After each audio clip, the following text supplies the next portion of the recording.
When they were arrested, they were beaten with long leather thongs with steel pellets on the end, or they were beaten with rods, it says in one place.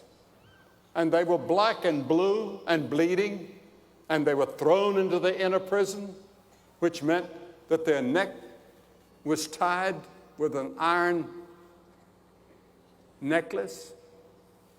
Their hands were put in stocks. Their feet were put in stocks. And there they were. But you know what they did? By midnight, they began to sing praises to God.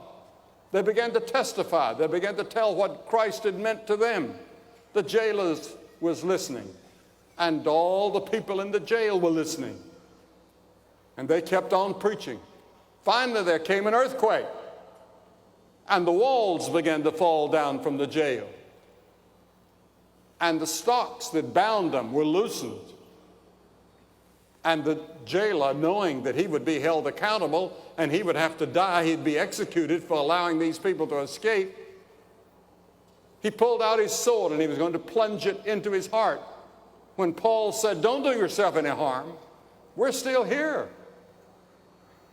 And the jailer, seeing Paul and Silas standing there, fell down before them in humility in the dust of the jail.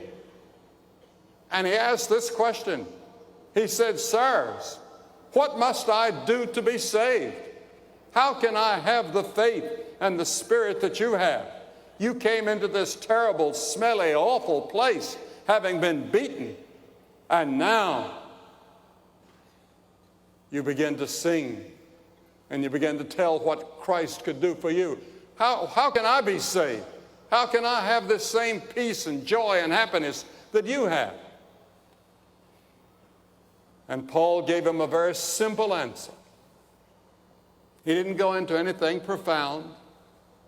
He didn't go into a discussion of philosophy or psychology or world conditions. He said, "Believe on the Lord Jesus Christ, and thou shalt be saved and thy house." Believe on the Lord Jesus Christ, and thou shalt be saved.